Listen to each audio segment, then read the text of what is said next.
Class 9 आज हम लोग एग्जाम्पल 6 को देख लेते हैं। आप लोगों को 6 से लेकर 10 तक एग्जाम्पल को सॉल्व करना है, ठीक है। तो पहले हम लोग एग्जाम्पल 6 देखते हैं। इसमें आप लोगों को कहा गया है कि if the bisector of vertical angle of triangle bisect the base prove that the triangle is isosceles, ठीक है।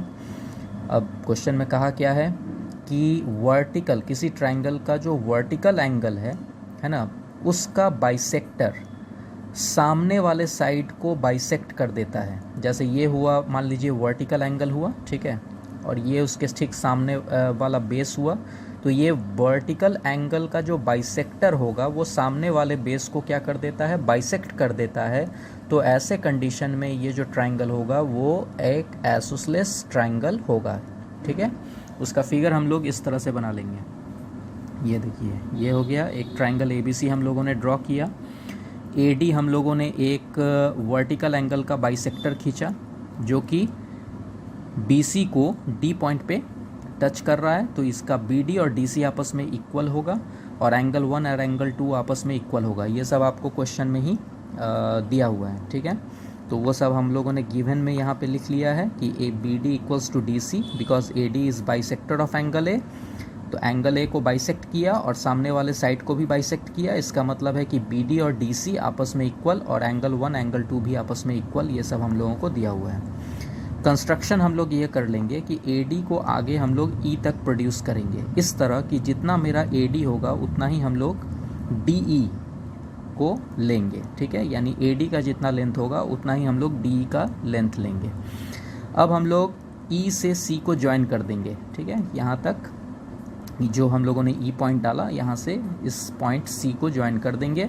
तो अब ध्यान से देखिएगा, ये वाला एक ट्राइंगल बना और एक ये वाला ट्राइंगल बना। इन दोनों ट्राइंगल को ले लीजिए।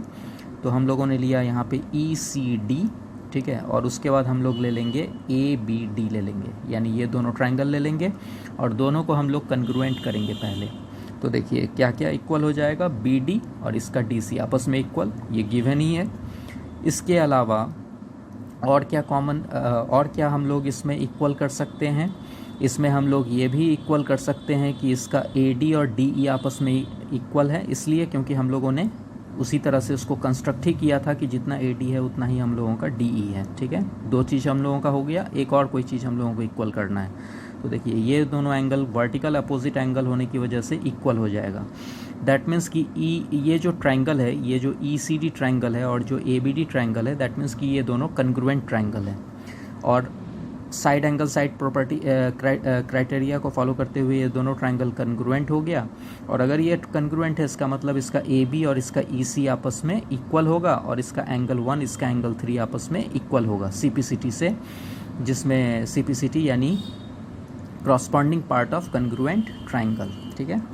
अब हम लोगों को ये पता है ना कि 1 और 2 बराबर है, ठीक। साथ ही हम लोगों को ये भी पता चल गया कि 1 और 3 भी इक्वल है, जो कि हम लोगों ने यहाँ से इक्वल किया था, ठीक।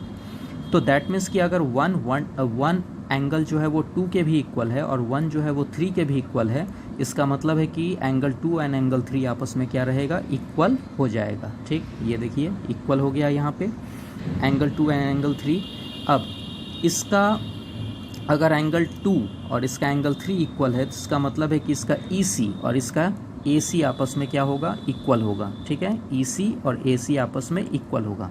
अब हम लोगों ने यहाँ पे देखा था यहाँ पे कि EC AB के भी इक्वल है। दैट मीन्स कि EC अगर AB के भी इक्वल है और EC अगर AC के भी इक्वल है, इसका मतलब है कि AB और AC आपस में क्या रहेगा, इक्वल होगा। ये आप लोगों का प्रूफ हो गया। मैंने कुछ और प्रूफ्स यहाँ पे स्टेप्स के साथ यहाँ पे आप लोगों को दिखा दिया है। आप लोग इसको सॉल्व करेंगे, इसको देख के समझेंगे।